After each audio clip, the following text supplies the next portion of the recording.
गया एक और गवाही के साथ। मेरे हस्बैंड के ज्वाइनिंग आने के बाद एक मेडिकल करना होता है, वो पूरी तरह से क्लियर होगा तो ही उनको ज्वाइन करने के लिए दिया जाएगा। तो जुलाई के महीने में ये मेडिकल उन्होंने किया और प्रभु की इतनी बड़ी कृपा रही उन पर कि एक ही बार में सारे रिपोर्ट्स में जो भी टेस्ट किए गए थे पूरी तरह से क्लियर आए। एक भी रिपोर्ट में कोई भी प्रॉब्लम नहीं था। डॉक्टर ने भी जब मेरे हस्बैंड से मिले तो उन्होंने बोला कि आपका सब रिपोर्ट्स क्लियर है, आप बिल्कुल फिट हो ज्वाइन करने के लिए। आपको पूरे रिपोर्ट्स के साथ एक अच्छे मेडिकल रिपोर्ट के साथ उनको प्रभु ने आशीषित किया। प्रभु का बहुत धन्यवाद देती हूँ कि प्रभु ने ये आशीष उन्नत की है। इतने महीने से हम उनका ज्वाइनिंग बहुत आगे बढ़ गया था। 2 महीने में ज्वाइनिंग जहाँ होनी होती है वो ज्वाइनिंग मई में ज्वाइनिंग था और सितंबर तक आ गया। ये प्रभु की कोई योजना रही है, इसके लिए प्रभु का धन्यवाद देती हूँ। और साथ ही साथ सिस्टर का भी बहुत बहुत धन्यवाद। प्रभु ने मुझे इस बेटी से जोड़ा, इस मंडली से जोड़ा और निरंतर प्रार्थना में सिस्टर और पूरे आप सब साथ मिलकर हमारे संग रहे हैं, इसके लिए प्रभु का बहुत बहुत धन्यवाद। आज हम लोग ना मलयाली दीदी से भी गवाही देंगे, टेस्टमनी देंगे। जब वो यहाँ आई थी तब क्या था और यहाँ आने के बाद उनका बच्चों में और उनके जीवन में क्या परिवर्तन आया वो भी बताएं। वहीं रहने दीजिए ना, वहीं शोरूम में। देखिए करके आएगी ना 2 मिनट में यहाँ पर।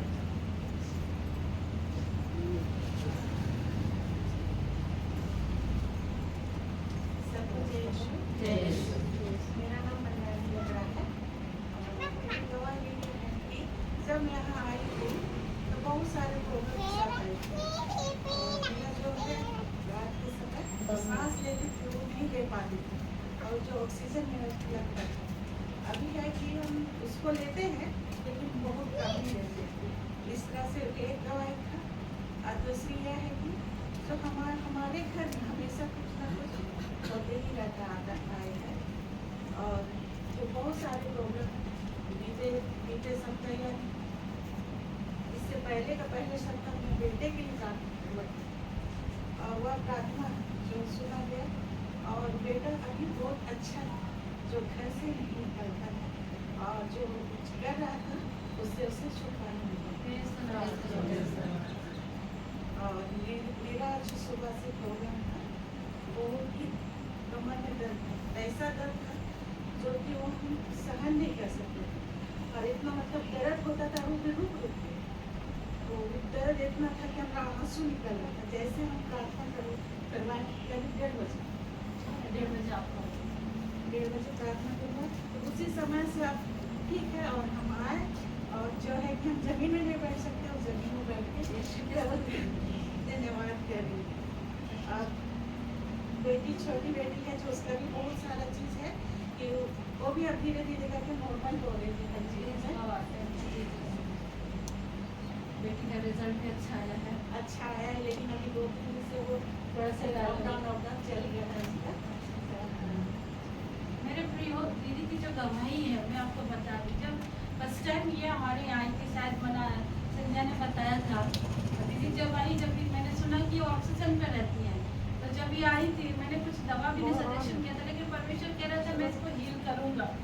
और आपने खुद सुना कि जो ऑक्सीजन में रहने वाली सिस्टर है आज धीरे धीरे परमेश्वर उसके ऑक्सीजन को हटा रहा है, मतलब परमेश्वर उनको नेचुरल ऑक्सीजन दे रहा है, उन्हें सिलेंडर की आवश्यकता नहीं पड़ रही है। यीशु की स्तुति हो।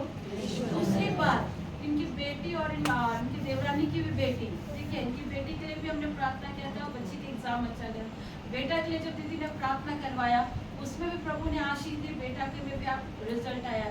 बेटी का भी बीच में छोटी बेटी का काफ़ी तबीयत खराब था, फोन आया था, मैंने उस बच्ची के लिए भी प्रार्थना करी। प्रभु को मैं धन्यवाद देती हूँ कि अभी बेटी ठीक है और उसका भी जो स्कूल का रिजल्ट सही नहीं आता था अब वो भी सही आने लगा है। यीशु की स्तुति हो। यीशु को धन्यवाद। एक दिन इनके हस्बैंड का भी तबीयत बहुत खराब था। दीदी ने मुझे फ़ोन किया और फ़ोन के बाद हालांकि दीदी उस तरह से बिलीव नहीं करते हैं पर उस दिन उन्होंने विश्वास किया और जब प्रार्थना करवाई ऑन द स्पॉट परमेश्वर ने उनको भी उस रात को ऐसा था ना मतलब सेंसलेस हो गया, कुछ उसका मुंह चल रहा है ना हाथ चल रहा है ना कुछ नहीं चल रहा है, एकदम वो ऐसा हो गया कि हम लोग अभी एडमिट कर दें। लेकिन हम बोले कि नहीं एडमिट नहीं करना, पहले हम प्रेयर कराएंगे उसके बाद ही कुछ नहीं करना आगे। लेकिन जैसे प्रेयर हुआ और आशीष पानी उसको लिए और उसका सारा चीज ऑनर देते हैं। हालेलुया, यीशु की स्तुति हो, यीशु को धन्यवाद। हमारा परमेश्वर यहोवा रब्बा वो चंगा करता है। आमीन। तो हम परमेश्वर को धन्यवाद देते हैं। और एक गवाही लेंगे, हम लोग भाई आए हैं, दिव्या से आते हैं। वहीं से बोल दीजिए। वहाँ से बोलने सकेंगे तो वहीं से बोलेंगे, चलेंगे। अच्छा ठीक है, उनको आने का इच्छा है, आने दीजिए, प्रभु उनको बल दे। थोड़ा सा आप लोग रास्ता छोड़ो। आप लोग देख रहे दीदी में कितना चेंजेस है। हाँ, ये हमारा परमेश्वर का काम है मेरे प्रियो, इसीलिए कहती हूँ संगति प्रार्थना से जुड़े रहे। आमीन।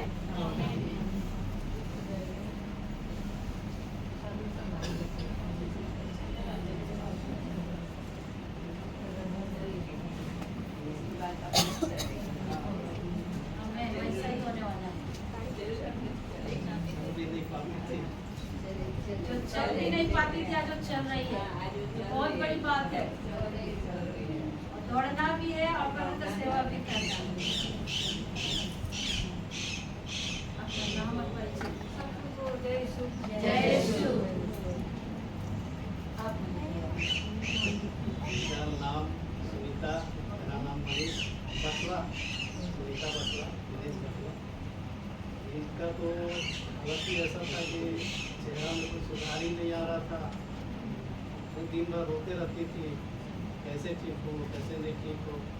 तो एक बार यही टीम हमारे पास में गए थे, हमारे वहाँ जीवना में, जीवना झील के उस पार में रहते हैं, एक कैंप है वहाँ। तो गए थे यहाँ का टीम, वो लोग प्रेयर किया, तब जा कर के थोड़ा सा शरीर में कुछ सुधार आया। वह चल भी रही है, चलने भी नहीं सकती थी, धीरे धीरे करके अभी तो अकेले खड़े भी हो रहती है, खड़े भी नहीं हो पाती थी।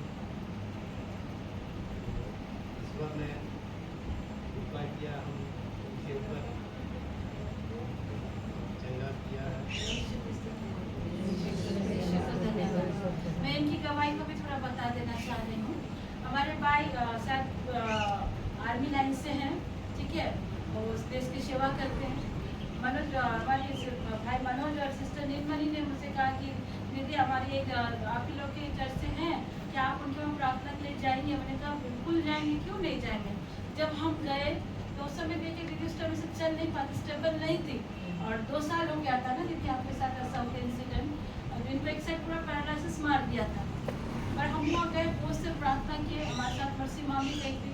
सचमुच प्रभु मर्सी मामी को बहुत ब्लेस करे, और बड़े बोझ के साथ हमने प्रार्थना किया। प्रार्थना करने का हमने घोषणा करी कि जरूर ये चलेगी। शुरुआती दिन थोड़ा सा तकलीफ रहा, लेकिन दीदी हर फ्राइडे तो नहीं, लेकिन 1-2 फ्राइडे वो हमेशा आती हैं। और आप सब देख रहे हैं कि पहले जब दीदी आई थी तो कैसी दिखती थी, और अभी आई हैं तो परमेश्वर ने कितना हील किया है।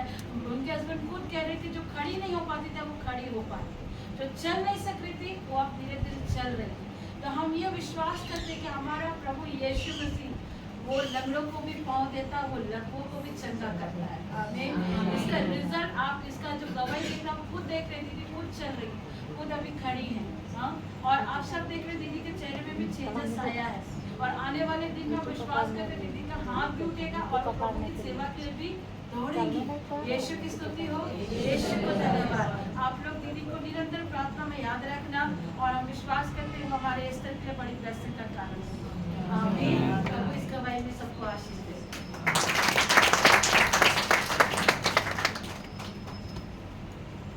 पूनम आपको भी देना है तो आ जाओ।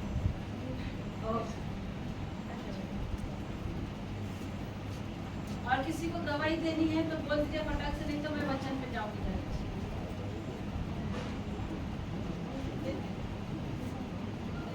देना है, आ जाओ।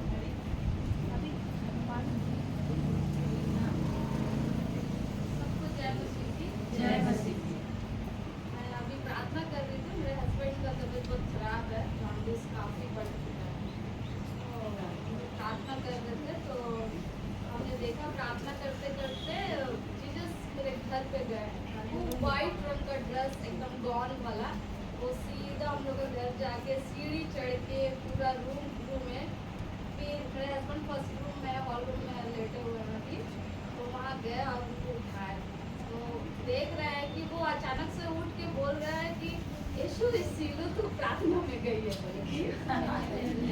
बोलता हड़बड़ा गए वो देख के, एक अचानक से रोशनी देख के, तो बोलता हमें पता है बच्चे हम तेरे पास आए हैं, और बहुत अच्छा से उनको गले लगाया और इसके लिए परमेश्वर को धन्यवाद हो क्योंकि हम प्रार्थना में हस्बैंड के लिए चंगा के लिए प्रार्थना कर रहे थे अभी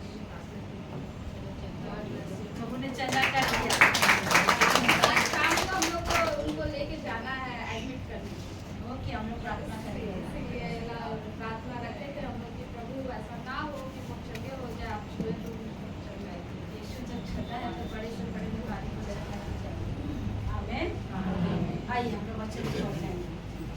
अपने बगल वाले से कहो, बहन आज तेरे श्राप आशीष में बदल जाएंगे। जरा मुस्कुरा करके चलो, बहन आज तेरा श्राप आशीष में बदल जाएगा। यीशु की स्तुति हो। यीशु को धन्यवाद।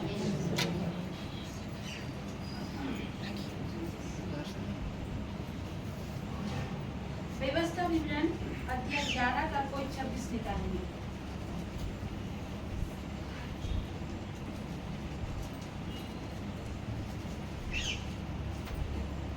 पहली उपज का अर्पण हाँ, 11 का 26 पढ़ें। सुनो, मैं आज के दिन तुम्हारे आगे आशीष और श्राप दोनों रख देता हूँ। आगे अर्थात यदि तुम अपने परमेश्वर यहोवा की इन आज्ञाओं को जो मैं आज तुम्हें सुनाता हूँ मानो तो तुम पर आशीष होगी, और यदि तुम अपने परमेश्वर यहोवा को आज्ञाओं को नहीं मानोगे और जिस मार्ग की आज्ञा मैं आज सुनाता हूँ उसे तज कर दूसरे देवताओं के पीछे वो लोगे जिन्हें तुम नहीं जानते हो, तो तुम पर शाप पड़ेगा। और जब तेरा परमेश्वर यहोवा तुझको उस देश में पहुँचाए जिसके अधिकार होने को तू जाने पर है, पर आशीष गरीजिम पर्वत पर से और शाप एबल पर्वत पर से सुनाना, क्या ये यरदन के पार सूर्य के अस्त होने की ओर आरबा के निवासी कालिनियों के देश में, कनानियों के देश में, गिलगाल के सथाने मोरे के बाँझ वृक्षों के पास नहीं है? तुम तो यरदन पार इसीलिए जाने पर हो कि जो देश तुम्हारा परमेश्वर यहोवा तुम्हें देता है उसके अधिकारी होकर उस पर निवास करोगे। इसलिए जितनी विधियाँ और नियम मैं आज तुमको सुनाता हूँ उन सबों के मानने में चौकसी करना। ईश्वर की वाणी है। ईश्वर को धन्यवाद। परमेश्वर का वचन क्या कहता है? व्यवस्था विवरण 11 का 26 में लिखता है, सुनो, मैं आज के दिन, किसके दिन? आज के दिन तुम्हारे आगे आशीष और शाप दोनों को रख देता हूँ। प्रभु आज क्या कह रहा है? जितने आप यहाँ बैठे हैं सबसे प्रभु कह रहा है सुनो। किसको कह रहा है? मुझे और आपको कह रहा है सुनो, आज ध्यान से सुनो कि मैं तुम्हारे आगे क्या रखता हूँ? आशीष और शाप दोनों को रख देता हूँ। अर्थात यदि तुम अपने परमेश्वर यहोवा के इन आज्ञाओं को जो मैं आज तुम्हें सुनाता हूँ मानो तो तुम पर आशीष होगी। मैंने प्रभु क्या कह रहा है?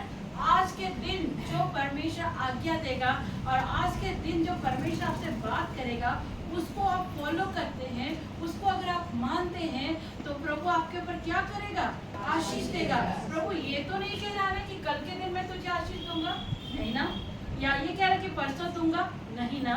प्रभु क्या कह रहा? आज के दिन मैं तुम्हें आशीष दूंगा। अगर आज के दिन तुम परमेश्वर की इन आज्ञाओं को सुनते हो तो आज मैं तुम्हें वो ब्लेसिंग दूंगा। यीशु की स्तुति हो। यीशु को धन्यवाद। और उसके आगे क्या लिखता है कि यहोवा की आज्ञाओं को अगर नहीं मानोगे, यदि आप परमेश्वर की आज्ञा को नहीं मानेंगे, जिस मार्ग की आज्ञा में परमेश्वर आज आपको देता है उसको आप ठुकरा कर परमेश्वर की आज्ञा को ठुकरा कर, परमेश्वर को अवहेलना करके, परमेश्वर की निंदा करके, परमेश्वर के विरुद्ध अनाप शनाप बोलकर आप अगर पराये देवताओं के पीछे जाते हैं तो प्रभु कहता है कि वो सारे श्राप तुम पर पड़ जाएंगे। ये भी बात परमेश्वर कहता है। मैं बराबर कहती हूँ कि हमारा परमेश्वर सिर्फ आशीष देने वाला परमेश्वर नहीं है, वो जलन रखने वाला, भस्म करने वाली भी आग है। हालेलुया, यीशु की स्तुति हो, यीशु को धन्यवाद। इसलिए मेरे प्रियो, परमेश्वर कहता है कि आज के दिन मैं तेरे सामने आशीष को भी रखता हूँ और श्राप को भी रखता हूँ, लेकिन मैं तेरा परमेश्वर ये कहता हूँ कि तुम श्राप को नहीं, किसको लो? आशीष को लो। क्यों? क्योंकि तुम आशीष के वारिस हो। प्रभु कभी नहीं चाहता है कि उसके संतान श्राप में जिंदगी बिताए। प्रभु कभी नहीं चाहता है कि उसके बच्चे श्राप में या किसी बंधन में या किसी जादू टोना के इफेक्ट में पड़े रहे। प्रभु हमेशा चाहता है कि उसका बच्चा एक अच्छी जिंदगी को जिए। उसका परमेश्वर चाहता है कि उसका बच्चा वो सारी आशीषों को ले जो परमेश्वर ने मेरे और आपके लिए रखा है। हालेलुया, यीशु की स्तुति हो, यीशु को धन्यवाद। कभी कभी कुछ चीजें हमारी जिंदगी में श्राप बनकर आ जाती है। आप ध्यान देना, कुछ ऐसी चीजें आ जाती है हमारी लाइफ में जो हमारी लाइफ में कर्स बन जाता है, और प्रभु नहीं चाहता कि उन चीजों पर हम फंसे रहे। प्रभु नहीं चाहता कि हम उन चीजों में जकड़े रहे। परमेश्वर कभी नहीं चाहता। कई बार कुछ ऐसी चीजें गलत जगहों पर जाने के कारण, गलत चीजों को अपने जिंदगी में आदत बना लेने के कारण, मुंह से गलत गलत बातें बोलने के कारण, गलत चीजों को अपने घर में रखने के कारण, गलत चीजों का इम्पार्टेशन करने के कारण हमारे जीवन में श्राप आ जाता है। लेकिन परमेश्वर कहता है मैं नहीं चाहता कि तुम उस श्राप में पड़े रहो। प्रभु कभी नहीं चाहता कि आप उस श्राप में, उस बंधन में, उस बीमारी में, उस कर्जा में या उस रोगशैया में पड़े रहो। ये प्रभु नहीं चाहता। हमारा परमेश्वर चाहता है कि हम तंदुरुस्त रहें, हम भले चंगे रहें, और हमारे घर में वो सारी आशीषें होनी चाहिए जो परमेश्वर ने हमारे और आपके लिए रखा है। प्रभु व्यवस्था 28 में कहता है यदि तू आज के दिन मेरी आज्ञाओं को मानता है और सुनता है तो वो परमेश्वर आपसे वायदा करता है वो आपके न केवल खतों पर, न केवल आपके घर के कामों पर, बिजनेस पर, आपके बाल बच्चे और आपके वंशज पर भी परमेश्वर उस ब्लेसिंग को देना चाहता है। हालेलुया, यीशु की स्तुति हो, यीशु को धन्यवाद। अगर हम उत्पत्ति ग्रंथ को देखें, यीशु को उसके भाइयों ने कहाँ डाल दिया था? गड्ढा में डाल दिया था। क्यों डाला था? जलन के चलते, क्योंकि उसके भाइयों को लगता था कि उसका पिता यूसुफ से ज्यादा प्यार करता है, क्योंकि वो दिखाता भी है। कई बार हम लोग ना कुछ चीजों को इस तरह से इंटरप्रेट करते हैं कि लोगों को लगता है कि सिस्टर का क्लोजनेस उससे ज्यादा है, लेकिन ऐसा नहीं है। सबके लिए परमेश्वर सबके लिए है, किसी एक के लिए नहीं है। वहाँ पे उसके भाइयों ने ऐसा ही कुछ सोच लिया और यूसुफ को मार कर कहाँ डाल दिया? गड्ढे में डाल दिया। इतना अधमारा मारा कि गड्ढे में डाला। यूसुफ गड्ढा पे गया। अगर यूसुफ वहाँ गड्ढा पे जाता, वो अपने भाइयों के लिए क्रस कर सकता था कि नहीं कर सकता था? अगर हम और आप, कोई हमारे पर 2 थप्पड़ मार दे या कोई हमें 2 गालियां बोल दे तो क्या हम उसको छोड़ देते हैं? ऑनेस्टली बोलना, नहीं छोड़ते हैं। उसको और 2 चमाटा लगाते, गाली बकते, हम भी बक देते हैं। ऐसा करते हैं कि नहीं करते? हाँ, लेकिन यूसुफ ने ऐसा नहीं किया। यूसुफ वहाँ पे हार नहीं माना। उस गड्ढे पे गिरा वो जरूर, लेकिन उसने हार नहीं मानी मेरे प्रियो।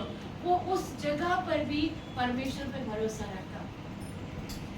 अगर जीवन में तूफान है, अगर अभी तक जादू टोना करके कोई बांध भी रहा है ना, तो भी भरोसा रखना प्रभु पर। ये जादू टोना ज्यादा दिन नहीं कीजिएगा, क्योंकि मैंने पिछले शुक्रवार भी बताया कि जब हम वचन की घोषणा करते हैं और 10 चीजें जो हथियार मैंने बताया, परमेश्वर उस हथियारों को, आत्मिक हथियारों को इस्तेमाल करेंगे ना, तो जादू टोना तो अपनी जगह हट जाएगा।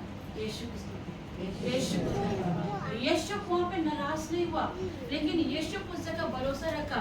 उसने ये शिकायत नहीं करी, उसने चुगली नहीं खाई, उसने निंदा नहीं की, उसने श्राप नहीं दिया, उसने भरोसा रखा परमेश्वर पर। वो भरोसा रखने के चलते, क्योंकि वो जानता था कि जिस परमेश्वर ने मुझे दर्शन दिया, यूसुफ के पास तो बाइबल भी नहीं था। यूसुफ को समझाने वाला कोई पादरी बचाया गया सिस्टर नहीं थे। वो सिर्फ दर्शन को देखकर चला था। यूसुफ गड्ढे से उठाया गया, मिस्र को चला गया, पोतीफर के घर में गुलामी की, वहाँ उसकी पत्नी ने रेप केस में जेल में डाल दिया। जेल में भी उसने दो जन की मदद की, लेकिन उन्होंने उसका कोई हेल्प नहीं किया। उस जगह पर यूसुफ गुस्सा हो सकता था, वो चीजें कर सकता था, लेकिन यूसुफ वहाँ पे क्रस नहीं किया। यूसुफ किसके भरोसा रखा? परमेश्वर पे भरोसा रखा। परमेश्वर पे भरोसा रखने से करते यूसुफ ने कभी भी कल्पना नहीं करी थी कि परमेश्वर ने उसके जो उसको लग रहा था कि मेरा जीवन एक क्या एक श्रापित जीवन है, जो मुझे गड्ढा में डाल दिया, मुझे मिस्र में गुलामी देश में भेज दिया, मुझे रेप केस में डाल दिया। कहीं ना कहीं वो सोच सकता था ना कि मेरा जीवन श्रापित है। वो सोच सकता कि नहीं। एक आम आदमी के साथ हो और एक प्रभु में जीने वाले व्यक्ति के साथ है तो बहुत डिफिकल्ट है भाई। आम आदमी उतना नहीं पकड़ेगा, लेकिन जो प्रभु के साथ चलते हैं ना, उनके जीवन में अगर तूफान पे तो वो जरूर सोचेगा क्या कहीं मुझसे गलती हो रही है, कहीं मेरा जीवन शापित तो नहीं। सोच सकता है कि नहीं सोच सकता? यीशु सोच सकता था, लेकिन प्रभु ने उसके सोच को एक साइड रखा। यीशु को तो पता भी नहीं था कि जो इतनी परेशानियों से वो गुजर रहा है, इतनी तकलीफों से वो गुजर रहा है, उसके लिए परमेश्वर ने एक बड़ा सिंहासन रखा, एक बड़ा राज अधिकारी का सिंहासन रखा। उसे क्या किया? मिस्र का प्रधान सेनापति बना दिया। जो अथॉरिटी एक राजा के पास होती है, वो सारी अथॉरिटी किसको मिल गई थी? यूसुफ को मिल गई थी।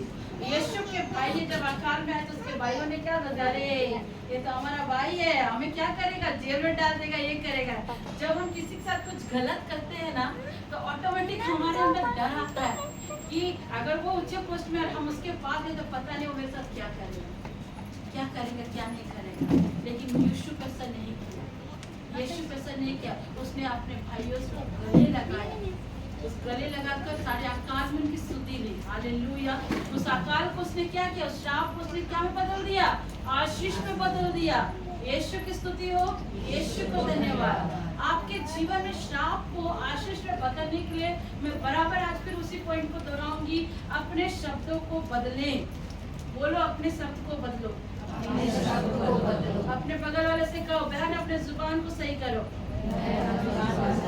अपने शब्द को बदलो, तभी आशीष को पाओगे। हालेलुया। यीशु की स्तुति हो, यीशु को धन्यवाद। हाँ, ऐसी बातों को बोलिए, ऐसी बातों को बोलो, ऐसी बातों का कन्फ्यूजन करो जो आप देखना चाहते हो। हालेलुया। ना कि उन बातों के लिए सोचो, उन बातों के लिए चिंता करो जो घट चुकी है और जो घटनी भी नहीं है, वो सबको सोच कर आप परेशान हो। जो घट गई, जो बीत गई, उसको एक साइड रखो। लेकिन अभी आपको जो बोलना, सही बात को बोलना, उन बातों की घोषणा करो जो आप अपने जीवन में देखना चाहते हैं। हालेलुया। यीशु की स्तुति हो, यीशु को धन्यवाद। जिस समय मान लीजिए, समय दीदी ने जो गवाही दी, हमने क्या किया? प्रभु आने वाले दिन में हम उनको और भी चंगा होते हुए देखना चाहते, क्योंकि हम उनको देखना चाहते, इसलिए हम बोल रहे हैं। आमीन। जो आप अपने परिवार में, अपने घर में, अपनी निजी जिंदगी में, अपने बिजनेस में, अपने बच्चों की जिंदगी में, अपने आत्मिक जिंदगी में, हर वो क्षेत्र में जो आप देखना चाहते हैं अच्छी चीजों को, उन चीजों को बोलना प्रारंभ कीजिए। और जब आप बोलना प्रारंभ करते हैं तो परमेश्वर उस श्राप को आशीष में बदल देता है। आमीन। यीशु की स्तुति हो, यीशु को धन्यवाद। आप अगर सोचेंगे, आप गलत ही चीज को सोचे, मान लीजिए इस समय अगर एक बात कहूँ, किसी के घर में बीमारी है, उस बीमारी को लेकर खाली यही बोलेगा, हाय मुझे पीठ में दर्द, हाय मुझे पेट में दर्द, हाय मेरे पैर में दर्द। प्रार्थना भी करवा लिया और लेकिन कन्फ्यूजन क्या करे? हाय दर्द, हाय दर्द, हाय दर्द। तो प्रार्थना करना व्यर्थ है। आपने हीलिंग की प्रार्थना कराई, लेकिन आप बोल क्या रहे हो? दर्द दर्द दर्द, ये बोल रहे हो। आप घोषणा क्या कर रहे हो? जहाँ आपने प्रार्थना की, हाँ मैं जानती हूँ कई बार ऐसा होता है कि हम प्रार्थना करते हैं, लेकिन फिर भी हमारे कुछ जगहों में दर्द नहीं जाता है। पर उस जगहों पर भी हमें क्या बोला? प्रभु तेरे 5 घावों से, तेरे 5 कोड़े से और तेरे लहू बहाने से मैं चंगी हो चुकी हूँ। डिक्लेयर करना है, घोषणा करना है। आप जो देखना चाहते हैं उसको बोलना प्रारंभ करो, अपनी तकलीफों को नहीं बोलो। आप अगर अपनी पत्नी, अपने बच्चे को चलते हुए देखना चाहते हैं तो बोलिए कि प्रभु मेरी बेटी आपके नाम से चलेगी। आप बोलिए, प्रभु आपके नाम में आप यहोवा रफ़ा हैं, प्रभु आपके नाम से मेरी पत्नी चलेगी, इसका हाथ उठेगा। आप अपने मुंह से कहिए, प्रभु आपके वचन में लिखा है कि आप बांझ के कोख का बच्चे का आनंद देते हैं। घोषणा करो जो आप बोलना चाहते हैं, जो आप देखना चाहते हैं, उसको बोलना प्रारंभ कीजिए, देखना प्रारंभ कीजिए। और जब आप ऐसा करते हैं परमेश्वर आपके श्राप को आशीष में बदलता है। यीशु की स्तुति हो, यीशु को धन्यवाद। लेकिन मेरे प्रियो कभी भी गलत बातों को डिक्लेयर मत करिए। परेशानी आएंगी, यीशु ने कहा है परेशानी आएंगी, ऐसा नहीं कि परेशानी नहीं आएगी। जब यीशु मसीह यहाँ संसार में तो क्या परेशानी नहीं थी, परेशानी थी, लेकिन फिर भी प्रभु ने हमेशा परेशानियों को पीछे किया और परमेश्वर के नाम को ऊंचा किया। यीशु की स्तुति हो, यीशु को धन्यवाद। परमेश्वर के वचन को पकड़िए और जो आप अपने जीवन में देखना चाहते हैं, जिन ब्लेसिंग को आप पाना चाहते हैं, उनकी घोषणा करना प्रारंभ करिए। इब्रानी की पत्री में लिखता है विश्वास अनदेखी वस्तु का प्रमाण है। आप ऐसा प्रतीत करो कि आप प्रेग्नेंट हो, आप ऐसा प्रतीत करो कि मेरा हाथ ठीक हो चुका, आप ऐसा प्रतीत करो मुझे निज घर मिलेगा, आप ऐसा प्रतीत करो मेरा कर्जा समाप्त हो गया, आप ऐसा प्रतीत करो कि मेरे लिए प्रभु ने अच्छा जीवन साथी दे दिया है। आप उसकी घोषणा करिए और प्रभु को धन्यवाद दीजिए। देखिए वो आपके साथ होता है या नहीं। बराबर बराबर परमेश्वर ये बात को कहता। उसने याकूब की पत्री में कहा कि मनुष्य जो जुबान से बोलता वही पाता है। नीति वचन कहता मनुष्य के मुख पर वो पावर दिया गया, चाहे वो जीवन को पाए चाहे उससे मृत्यु को पाए। मनुष्य की जुबान पर वो ताकत है। इसलिए आप जो चीजों को देखना चाहते हैं ना, उसको बोलना प्रारंभ कीजिए। और जब आप बोलना प्रारंभ करते हैं तो आपका श्राप हटता जाएगा, आशीष आती जाएगी। जब आप ये बोलेंगे प्रभु मेरे ऊपर कोई कर्जा नहीं है, कर्जा की आत्मा को यीशु के नाम से बंधन करती हूँ। प्रभु मेरा शरीर चंगा है, उस बीमारी को यीशु के नाम से मैं क्रश करती हूँ। आप बोलिए तो सही। आपका बच्चा बिगड़ा हुआ है ना, कोई बात नहीं, बोलिए प्रभु ये बच्चा मेरा होने से पहले आपका है, आपने दिया हुआ बच्चा प्रभु, ये बच्चा आपके पीछे चलेगा, आपकी महिमा करेगा परमेश्वर, आपका लहू उसके अंदर है प्रभु, आपका डीएनए उसके अंदर है प्रभु। आप बोलिए तो सही है। आप बोलकर देखो आपका बच्चा बदलता है या नहीं बदलता है। यीशु के नाम में वो ताकत है, यीशु के नाम में सिपा है। और सबसे बड़ी बात, अपनी आराधना को भी प्रोटेक्ट करिए। आपका एक प्रार्थना का समय बांधिए, वो प्रार्थना का समय बांधो, वो आराधना का समय बांधो, उस समय कोई आपको डिस्टर्ब ना करने वाला। आपका आराधना का जब टाइम आता है, कोई आता है तो स्ट्रिक्टली से बोलो देखो भाई अब समय हम आराधना करें, प्रार्थना करें, सॉरी। अपने आराधना को भी प्रोटेक्ट करना बहुत जरूरी है। कई बार पता है मैं अपने फोन को स्विच ऑफ करती हूँ, बहुत लोग मुझे बोलते सिस्टर आपका फोन नहीं लगता, क्योंकि मेरा समय प्रेयर का टाइम होता है। मैं नहीं उस समय किसी का डिस्टर्बेंस को पसंद नहीं करती। उस समय मेरा परमेश्वर और मैं, मेरे प्रभु के साथ मेरी उपस्थिति होनी चाहिए। हमारी आराधना को भी हमें सही करने की आवश्यकता है। आराधना कई बार बंधनों को तोड़ देती है, आराधना कई बार श्रापों को छुटकारा देती है। आराधना में वो छुटकारा, आराधना में वो चंगाई है। जब आप आराधना करते हैं ना, बड़े बड़े चिन्ह चमत्कार हो जाते हैं। यीशु की स्तुति हो, यीशु को धन्यवाद। हमारा बोलना अगर सही हो जाएगा ना, तो हमारा आराधना भी सही होगा। आप हर दिन अपने घर में प्रभु के गानों को बजाइए। हर दिन आपको गाना नहीं आता है, फोन है, फोन परमेश्वर ने दिया है, फोन को लगाओ। फालतू चीजों को देखने से जब फोन में लगा के यूट्यूब में प्रभु के गीतों को सुनिए। उन गीतों को सुनिए जो आपको आत्मा से जोड़ देता है। उन मैसेजेस को सुनिए जो आपको आत्मा से कनेक्ट करता है। मैं बराबर कहती हूँ साथ चढ़ना और एडोरेशन प्रेयर को सुनिए। आप लोग, मैं आप लोग से सच कहती हूँ, आप लोग फादर असो का सुनोगे ना, साथ चढ़ना इतना जबरदस्त वहाँ वर्शिप होता है, एडोरेशन होता है, वचन होता है, मास होता है। वहाँ पर आप हिल जाएंगे। आपके घर में पवित्र आत्मा की उपस्थिति को आप पाओगे। आराधना में भी बड़ी सामर्थ्य है, आराधना में छुटकारा है। आराधना बड़े बड़े श्राप को बदल देता है मेरे प्रियो। और आपको अपना आराधना के टाइम में किसी का भी डिस्टर्बेंस नहीं लेना। जब आप प्रार्थना करते हैं, जब आप आराधना करते हैं, अपने समय सीमा को बांधिए। ऐसे समय सीमा ना कि आपको कोई डिस्टर्ब ना करे। आप जानते हैं कि ये समय मेरा प्रार्थना का समय, पहले सारे काम को कर लीजिए, पहले सब कुछ निपटा लीजिए, तो उसके बाद अपने प्रभु के साथ बैठिए। आप देखिए, करिए। और जब आप करते हैं ना, परमेश्वर कहता है मैं आत्मा और सच्चाई से आराधना करने वाले आराधकों को ढूंढता हूँ। और जब आपका बोलना सही हो जाएगा, आराधना करना सही हो जाएगा ना, परमेश्वर के साथ समय बिताना सही हो जाएगा ना, परमेश्वर आपको अनुग्रह देगा कि आपकी वो सारे कर्जों को, आपके उन सारे शापों को, आपकी उन हर बीमारियों को परमेश्वर क्या करेगा, ब्रेक करता जाएगा और आपको ब्लेसिंग करता जाएगा। आपके श्राप को प्रभु आशीष में बदलेगा। यीशु की स्तुति हो, यीशु को धन्यवाद। तो सबसे पहले क्या करना है, अपने जुबान को सही करना है। और दूसरा, आराधना को सही करना है। आप अपने आराधना और प्रार्थना के समय में डिस्टर्बेंस मत लीजिए। जो समय आपने प्रभु के साथ बांधा है उस समय किसी का भी डिस्टर्बेंस मत लीजिए। या हो सके फैमिली प्रेयर बांध लो कि इतने टाइम हमें फैमिली प्रेयर करना है, प्रभु की उपस्थिति में जाना है। यीशु की स्तुति हो, यीशु को धन्यवाद। अगर हम यूं कहें, आप सभी ने पढ़ा होगा उड़ाव पुत्र का दृष्टांत, आपने सबने पढ़ा है उड़ाव पुत्र का दृष्टांत। उड़ाव पुत्र क्या किया था? जब पैसा उसके पास बहुत आ गया, अपने बाप को त्याग दिया और सब कुछ लेकर कहाँ चला गया? दूसरा देश। हाँ, आज एक निर्णय लेने की भी आवश्यकता है, और आप अगर सटीक निर्णय लेते हैं ना तो आपका श्राप आंसू से बदल जाएगा। एक उड़ाव पुत्र चला गया, धन संपत्ति ले गया, क्या क्या वेश्याओं में उड़ा दिया, सब कुछ उड़ा दिया, कंगाल हो गया। और जब कंगाल हो गया तब वो कहाँ गया? एक ऐसे जगह गया जहाँ सूअरों के साथ उसको खाना पड़ा।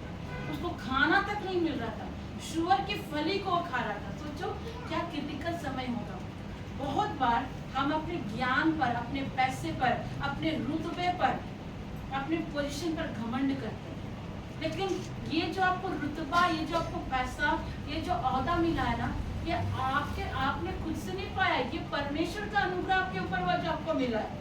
यीशु की स्तुति हो, यीशु को धन्यवाद। परमेश्वर कहता है जो घमंड करता है ना, परमेश्वर उस घमंडियों का सामना करता है। और ये अपने घमंड में पैसा तो उड़ा दिया, कंगाल हो गया, और क्या कर रहा? सूअर की फलियों को खा रहा। लेकिन वहां पर ध्यान देना, जब वो फली को खा रहा था उस समय परमेश्वर का अनुग्रह उस पर हुआ।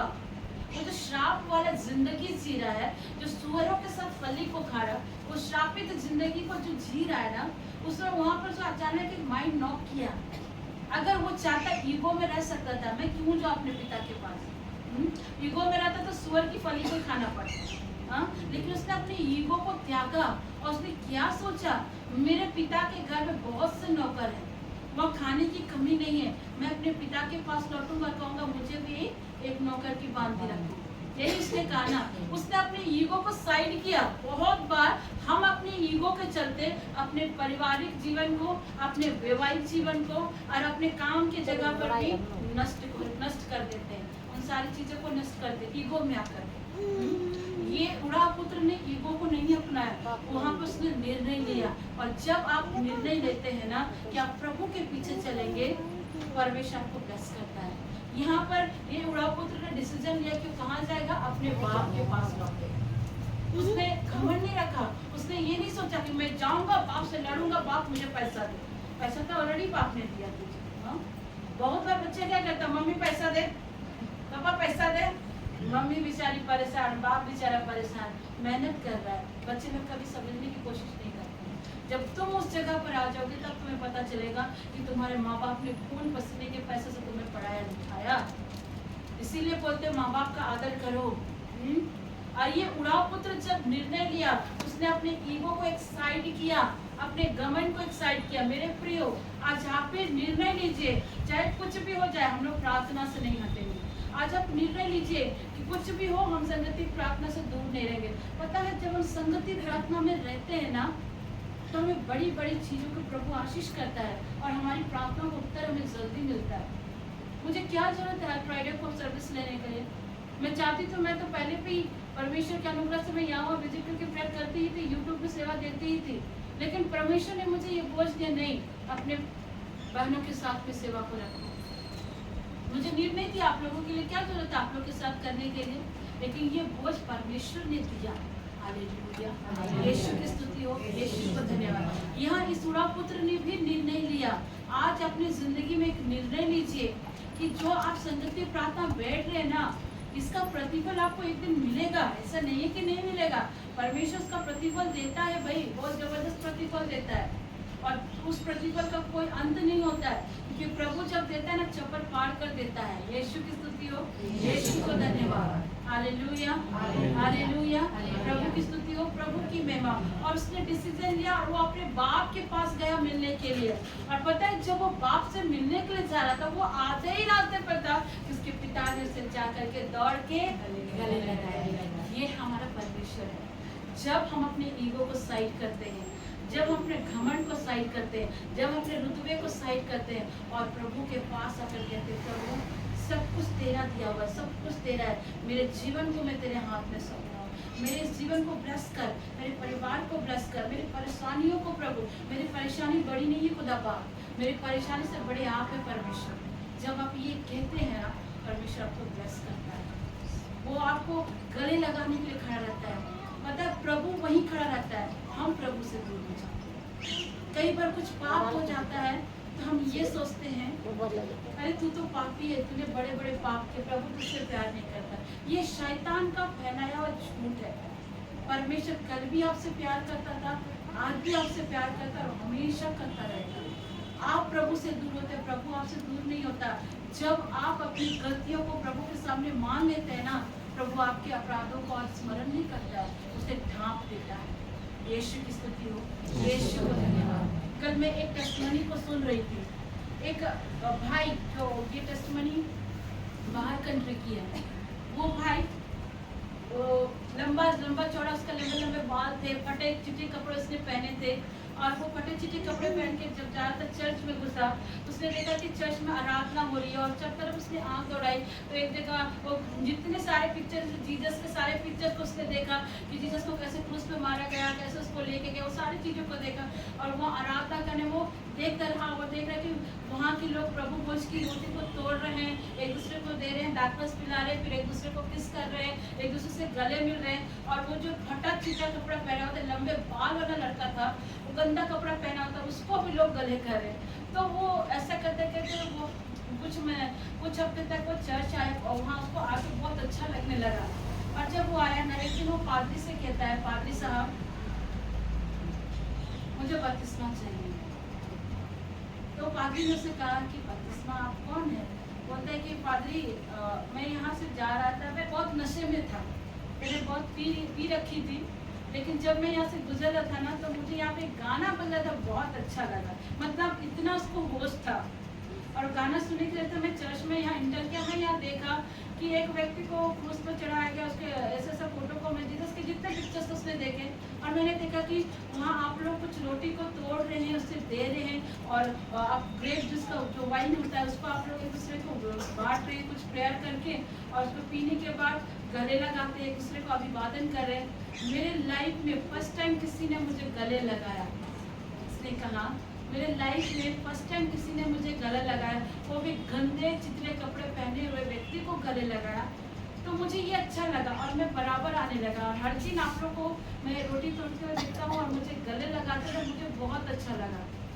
और मैं एक अनाथ करता हूँ, उसने कहा मैं अनाथ था, मेरी परवरिश कैसे भी मुझको नहीं मालूम, लेकिन आज मुझे ऐसा फील हो रहा है कि मैं भी बैप्टिज्म लूँ। प्रभु आप क्या प्रचार करते मुझे इतना समझ नहीं आता, लेकिन ये मुझे लगा कि जो रोटी और आप डाकस ले लेना मुझे एक बार लेना है। इसने से कहा, पादरी ने से कहा कि कुछ अपने चर्च आओ। वो आता चला गया और जिस दिन बैप्टिज्म का समय आया ना तो पादरी ने उससे कहा कि तुम इतना कमजोर क्यों लग रहे हो?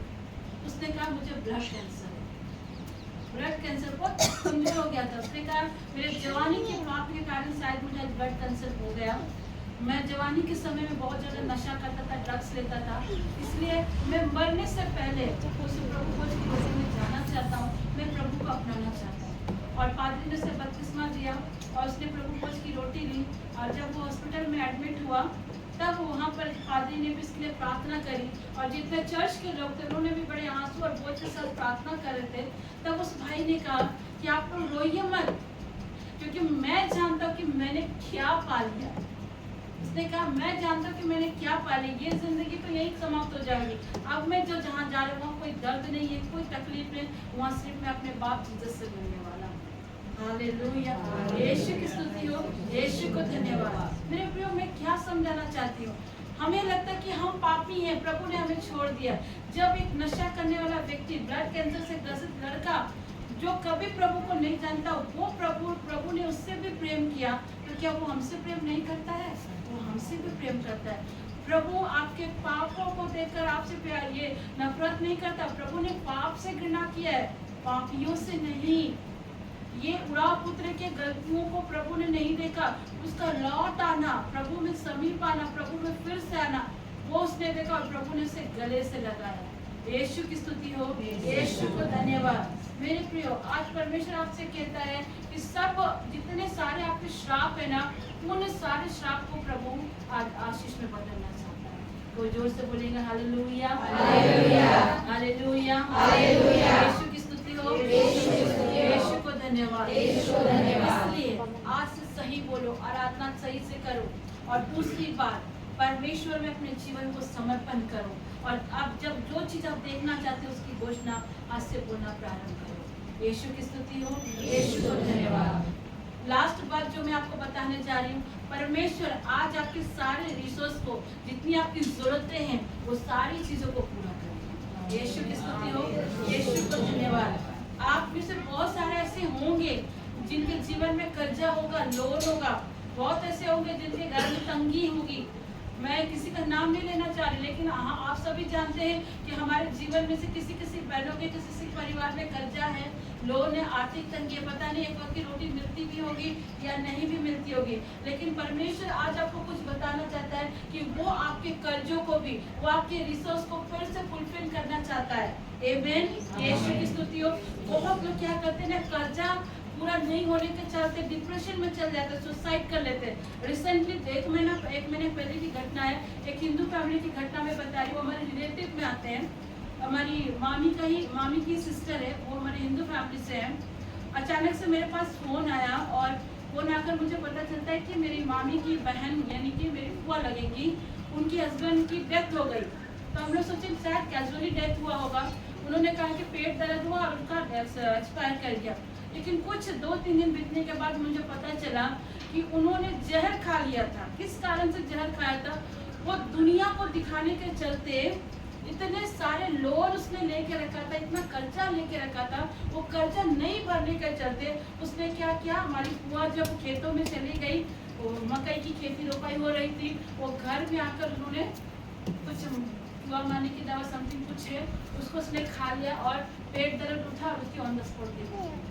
शैतान क्या करता है? शैतान लालच को दिखाता है, अधिक पैसे को दिखाता है, वो दूसरों की प्रॉपर्टी को लालच, दूसरों की जरूरतों को दिखा के हमारे अंदर भी वो लालच को भर देता है कि हमें भी वो चीज़ चाहिए। और हम लोग ताव में आके कर्जा लेते हैं, लोन ले लेते हैं। पता है, लोन, कर्जा, ये सब श्राप है मेरे प्रियो।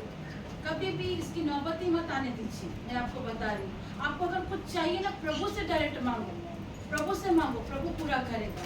यीशु की स्तुति हो, यीशु को धन्यवाद। यहाँ एक ऐसी स्त्री है, एक ऐसी विधवा स्त्री है, अकाल आ गया है। आप सब बाइबल में पढ़ सकते हैं, अकाल आ गया है, इतना घोर अकाल की खाने की भी वहाँ पे कुछ चीजें मिल नहीं रही है। और वो सोच रही है कि कुछ लकड़ियों को बीनूंगी और एक रोटी बनेगी, उस रोटी को मैं और मेरा बेटा खाएंगे और हम लोग दूसरे दिन सुसाइड कर लेंगे या मृत्यु को पा लेंगे। वो स्त्री ये सोच रही, वो विधवा स्त्री, लेकिन परमेश्वर उस विधवा स्त्री को जानता है। और परमेश्वर ने अपने दास एलिया को उसके घर भेजा और एलिया ने क्या कहा, हे स्त्री, तेरे पास जो कुछ भी है वो मुझे दे। कई बार परमेश्वर हमारे लिए कुछ बड़ा योजना करता है, लेकिन हम उसे समझ नहीं पाते। हम अपने प्रॉब्लम की ओर ही फोकस करते हैं। हम सोचते हैं आज ही रोटी है, कल मिलेगी नहीं मिलेगी, आज के दिन को समाप्त कर देंगे। जीवन परमेश्वर ने दिया, उसे समाप्त मत करो। परेशानी है ना, उस परेशानी हमेशा एक तरह बनी नहीं रहेगी। उस परेशानी को भी सॉल्व परमेश्वर ही करेगा। यीशु की स्तुति हो, यीशु को धन्यवाद। ये विधवा स्त्री ने भी कुछ ऐसा ही सोचा था। सारपत नगर की विधवा, आप पढ़ना पुराने विधान में लिखा, उसने भी कुछ ऐसे सोचा, अकाल आ चुका, कहाँ से खाना खाएंगे, पूरा खानदान को कहाँ से खिलाएंगे, कहाँ से खिलाएंगे, वो सोच रही थी। और परमेश्वर उसके लिए उपाय कर रहा था। एलिया गया, परमेश्वर का दास, और उससे कहा, जो तेरे पास है उससे ही खिला। और उस स्त्री ने ये नहीं सोचा, एक ही रोटी अगर मैं प्रभु के दास को खिला दूं तो मैं और मेरा बेटा भूखे मर जाएंगे। उसने गाली गलौज नहीं किया। अगर आज हमारे पास खाने का ना और हमारे घर पे कोई पादरी आ जाए या फादर आ जाए या सिस्टर आए तो हम तो सबसे पहले गाली देंगे। हाँ, एक तो खुद खाने का नहीं छूट रहा है, आ जाओ मांगने के लिए। हाँ, ऐसा ही बोलते। लेकिन उस बहन ने ऐसा नहीं किया। उसने बड़े प्रेम से जो एक ही रोटी थी उसने एलिया को दे दिया। और जब उसने एलिया को दिया, परमेश्वर ने उसके कर्जे को समाप्त किया। पूरा अकाल भर तक परमेश्वर ने उसके क्या किया, मैदे को और कुप्पी के तेल को समाप्त होने नहीं दिया। न केवल उस स्त्री ने और उसके बेटे ने खाया, उसके पूरे खानदान ने अकाल भर तक खाया और अकाल के बाद भी खाया। यीशु की स्तुति हो, यीशु को धन्यवाद। मैं क्या कह रही हूँ, प्रभु आज आपके कर्जों को भी समाप्त करने पर है। आपके कर्ज के जो श्राप है ना, उसको भी आशीष में बदलने वाले हैं। एक और ऐसी बहन है जिसका पति मर गया, पता है, जिन बहनों का पति मर जाता है ना, उसको घर चलाने में, बच्चों को बड़ा करने में बड़ा दिक्कत होता है। क्योंकि एक तो पति चला जाए तो लोग ऐसे ताना मारेंगे कि देखो पति को उसने मार दिया, और किसका किसका नाम जोड़ के उसको बदनाम भी कर देंगे। करते हैं, मैं आपको बता रही, करते हैं। ये बहन का पति मर गया, बच्चे इतने कर्जदार आ रहे हैं कि तेरे पति ने कर्जा ले लिया है, कर्जा दे नहीं तो तेरे बच्चों को ले जाएंगे गुलाम बनाने के लिए। लेकिन उसका पति एक अच्छा काम किया था। वो क्या करता था, एलिशा के जो बाइबल कॉलेज हो या बाइबल स्कूल में वो भी काम करता था। ये लेडीज कहाँ गई, एलिशा के पास, और एलिशा से कहा कि एलिशा, मेरा पति जो तेरा दास था वो तो मर गया, लेकिन मेरे पीछे इतना कर्जा छोड़ गया कि अब लेनदार आते हैं और मुझसे कहते हैं कि अगर कर्जा नहीं भरेगी तो तेरे बच्चे को लेकर चले जाएंगे। कई बार कर्जा इतनी बड़ी परेशानी हमें दिखती है ना, इतनी बड़ी परेशानी और दिक्कत दिखती है ना, कि हमें समझ नहीं आता कि हम क्या करें, और हम अपने जीवन को समाप्त करने की कोशिश करते हैं। ये स्त्री भी शायद ऐसा कर सकती थी, कोई कर्जा इतना था, उसके बच्चे को गुलामी में ले जाना चाहते थे। कोई भी माँ अपने बच्चे को गुलामी भेजेगी क्या उस समय, लेकिन ऐसा सिस्टम था। ये भी अपने बच्चे समय सुसाइड कर सकती थी, लेकिन उसने ऐसा काम नहीं किया। क्यों? क्योंकि उसको मालूम था, भले वो प्रभु को जानती नहीं होगी या जानती भी होगी, वो गई परमेश्वर के दास के पास, और परमेश्वर के दास ने उससे क्या कहा, तेरे पास क्या है? उसने कहा थोड़ा सा तेल है। उसने क्या किया, प्रभु के दास ने, जा आस पड़ोस जितने भी है सबके बर्तन ले, दरवाजा बंद कर और सब में थोड़ा थोड़ा तेल लगा दे। और उस स्त्री ने ऐसा ही किया। इस तेल का एक अलग ही डिस्क्रिप्शन है, अलग ही उसका एक मैसेज है, मैं आने वाले समय में जरूर बताऊंगी। ये तेल पवित्र आत्मा का अभिषेक को भी दिखाता है। और उस स्त्री ने सब बर्तनों पे तेल लगाया, और बाइबल बताती है कि सारे बर्तन क्या हो गए थे, भर गए थे, मुंह भर गए थे।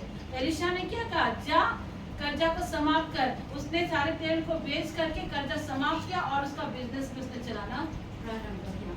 हालेलुया, यीशु की स्तुति हो, यीशु को धन्यवाद। हमारा परमेश्वर आज आपसे कहता है, प्रभु कृष्ण आपसे कहते हैं कि वो आपके कर्जे को भी बदलने जा रहा है, वो आपकी तंगी को भी प्रभु आज बदलने जा रहा है। अगर आप प्रभु में विश्वास करते हैं तो, आप प्रभु में, अगर आप प्रभु में समर्पण जीवन जीते हैं तो, अपनी मदद आप सबसे पहले प्रभु से मांगते हैं तो, मनुष्य से मांगने से अच्छा प्रभु से मांगो, प्रभु पूरा करेगा। आईसीएम में जब पास्टर अरुण एक बात को बता रहे थे कि एक चाय वाले अंकल के ऊपर ना कम से कम मुझे लगता है 25 से 30 लाख का कर्जा हो गया था। ये लास्ट गवाही मैं आपको बता के समाप्त करूंगी। उस अंकल वो हिंदू फैमिली से थे, लेकिन एक दिन वो चर्च पे गए और मैसेज को सुन रहे थे, जो 100 डेज का प्रेयर था ना, उसमें वो जुड़े, ऑनलाइन जुड़े, और मैसेज को सुनने के बाद उसने विश्वास किया कि प्रभु उसके लिए उपाय करेगा। और वो ब्रदर से मिलने गए तो ब्रदर ने से कहा कि अंकल आपका तो बहुत कर्जा है, इतना ज़्यादा कर्जा कि हम मिडिल क्लास वाले लोगों को भर नहीं सकते, लेकिन हमारा परमेश्वर सब कुछ कर सकता है। तो ब्रदर ने उनसे कहा कि आप एक काम करो, आप एक चाय का दुकान लगाएं। तो उन्होंने कहा ठीक है, चाय। उन लोग फास्टिंग प्रेयर में, देखो मैं क्यों करवाती हूँ फास्टिंग, इसका कारण है। और अंकल ने फास्टिंग प्रेयर को ज्वाइन किया और उन्होंने एक चाय की दुकान खोली। और चाय की दुकान खोलने के चलते आप बिलीव नहीं करोगे, ये रिसेंटली की गवाही है, उसका जितना थोड़ा बहुत जो छुटू कर्जा था, सब कर्जा को परमेश्वर ने समाप्त कर दिया। चाय की दुकान में इतनी ब्लेसिंग दे दी, जो भी इसका कर्जा था वो सारा कर्जा समाप्त कर दिया। लेकिन अभी भी बैंक वाला कर्जा बहुत ज्यादा था। आपको पता है बैंक से जब हम लोग लोन लेते हैं ना, अगर समय पे नहीं पहुंचाओगे ना, बैंक वाले घर पहुंच जाते हैं, केस कर देंगे, मारेंगे, पीटेंगे, करेंगे, क्या कुछ कर देंगे। हाँ, अभी अंकल का बैंक का कर्जा अभी भी 8 लाख रुपया बचा हुआ था। ये और एक दिन फास्टिंग प्रेयर में जुड़े, और जुड़ने के बाद उसने विश्वास किया कि प्रभु कुछ तो मेरे लिए करेगा। जब परमेश्वर मेरे जीवन में इतने कर्जे को समाप्त किया तो मेरा 8 लाख का कर्जा का प्रभु को छुपाई तो जरूर करेगा। वो किसी मनुष्य के पास नहीं किया, वो एक हिंदू है, मैं आपको क्या बता रही हूँ, वो एक हिंदू है, लेकिन वो किसके पास गया, परमेश्वर के पास। और किस प्रेयर में जुड़ा, फास्टिंग प्रेयर में। और उसने ये विश्वास किया कि प्रभु उसके लिए उपाय करेगा। और वो नहीं जानता था, लेकिन थोड़ा बहुत वो प्रार्थना करना सीखा, कैसे प्रार्थना करना चाहिए, कैसे बाइबल को पढ़ना चाहिए, वो कर रहा था। पता है प्रभु जब वायदा करता है ना कि मैं तेरा यहोवा ईरे हूँ, मैं तेरी सारी जरूरतों को पूरा करूँगा। एक दिन उनके पास एक फोन आता है बैंक से और उनको बुलाया जाता है बैंक में। मैं सच की ये भी रिसेंटली की घटना है। और जब वो अंकल गए बैंक में, बैंक वालों ने उसका 8 लाख का कर्जा मांगा। 8 लाख का कर्जा, 8 लाख कोई छोटी रकम नहीं होती। वो रोने लग गया। परमेश्वर पर जो विश्वास करता है ना, प्रभु कहता है मैं तेरे हर जरूरतों को, तेरे हर श्राप को आशीष दूंगा। वो अंकल रोने लग गए। 8 लाख का कर्जा कैसे परमेश्वर ने उस बैंक के अधिकारियों के मन को भी बदल दिया। उन्होंने देखा शायद परमेश्वर कुछ ऐसा किए होंगे, वो टाइम टू टाइम पेमेंट करते होंगे। वो देखकर, उनका सिविल देख करके, उनकी स्थिति को देखकर उसके मन में चीज़ को डाला होगा। 8 लाख का कर्जा कोई मामूली पैसा नहीं होता। और उस अंकल का पूरा 8 लाख का कर्जा समाप्त। मैं क्या कह रही हूँ, हमारे परमेश्वर आज हमारे हालात को बदलने चाहते हैं। आमीन आमीन। यीशु की स्तुति हो, यीशु का धन्यवाद। मेरे प्रियो, मैं यही कहूँ, अगर आप प्रभु में चल रहे हैं ना, सिर्फ अपनी जुबान को सही करें। आशीष देखना चाहते हैं, अपने घर में चंगाइयों को देखना चाहते हैं, अपने घर में बड़ी बरकतों को देखना चाहते हैं ना, तो परमेश्वर करने पर। कई बार मैं आपको बता दूं, मैं भी किसी एक सब्जेक्ट को लेकर प्रार्थना कर रही हूँ। अभी तक मुझे इसका उत्तर नहीं मिला है, लेकिन मैं प्रार्थना करना नहीं छोड़ूंगी। और एक प्रार्थना का मैं एक दिन में प्रार्थना कर रही थी, मुझे किसी चीज़ की नीड थी। मैंने अपने हस्बैंड से भी डिस्कस नहीं किया, मैंने सिर्फ प्रभु से प्रार्थना किया। और प्रार्थना करने के बाद मैंने कहा खुदा बाप पूरी सब चीज़ों को पूरा करेगा। प्रार्थना करी और एक जगह प्रार्थना करके भी आई। और आने के बाद ऐसे बैठी हुई थी और टीवी पर मैंने प्रेयर वाला ही मैं सुन रही थी और मन ही मन प्रभु से भी बात कर रही थी। अचानक मेरे फ़ोन पे एक मैसेज आता है। उस मैसेज को देख के मेरे आँख से आंसू गिर गए। मैसेज बता रही और मैंने अपने हस्बैंड से कहा कि मैं आपको बताऊंगी नहीं कि मेरे साथ क्या हो रहा है, लेकिन अभी मैं आपको इतना कह रही हूँ कि मुझे मेरे प्रार्थना का उत्तर मिल गया है। वो जिस चीज़ की मैं प्रभु से मांग रही थी, प्रभु मेरा फुलफिल कर दिया।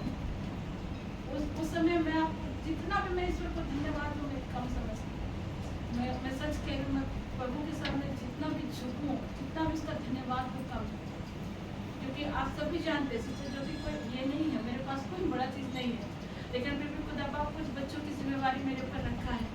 मैं 2 बच्चों के साथ साथ अभी एक और बच्चे का भी जिम्मेवारी उठाई हूँ। उस बच्चे की मम्मी ने मुझे फ़ोन करके कहा कि मैं अपने बच्चे की पढ़ाई को स्टॉप करना चाहती हूँ, मेरे पास पैसे नहीं है, मैं कहाँ से करूँगी। परमेश्वर ने मुझे उससे कहा कि कह उससे कि तू उसके बच्चे की फीस का जो बोझ तू उठाएगी और उसका बच्चे का पढ़ाई स्टॉप नहीं होगा, क्योंकि वो लोग दुआ करने वाले थे। मैंने कहा कि सिस्टर आप अपने बच्चे का फीस बंद मत करिए, मैं आपको फीस आपको दूँगी, आप अपने बच्चे का फीस भरना। मैंने उससे कह तो दिया, लेकिन ऑन द स्पॉट मेरे हाथ में पैसे नहीं थे और मैं दुआ कर रही थी खुदा बाप कैसे होगा, कैसे होगा।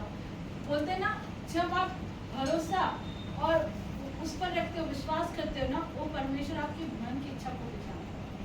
और प्रभु ने कुछ ऐसा काम किया मेरे जीवन में।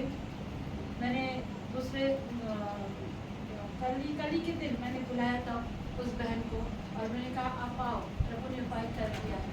मेरे हस्बैंड भी नहीं जानते इन चीज़ों को, आज मैं बता रही हूँ और आप लोग सुन रहे होंगे, वो भी नहीं जानते। और कल हम एक जगह प्रेयर के लिए भी गए थे, मसीह मामी के साथ हमारी एक सिस्टर के वहाँ, और मैंने वो डिस्कस भी किया कि हमारी एक सिस्टर को उनके घर में राशन की थोड़ी दिक्कत है, तो उसको भी मदद करना। तो हमारी जो दीदी हैं, मैं उनका नाम नहीं लूँगी क्योंकि बोला जाता है कि आप जब दाहिना हाथ से दे रहे तो बाएं हाथ को पता नहीं चलना चाहिए। तो उस दीदी के मन में प्रभु ने काम किया और उसने कहा कि उस बहन मैं भी दूँगी। मैंने उसे धन्यवाद दिया, मैंने बोला प्रभु उस बेटी को ब्लेस कर, उसके बोलने पर ब्लेस कर। और दीदी ने आया और कल हमने बुलाया, उनके बच्चे की फीस को भी हमने दिया और उनको जो राशन की दिक्कत हुई तो वो भी दिया। यीशु की स्तुति हो, यीशु को धन्यवाद।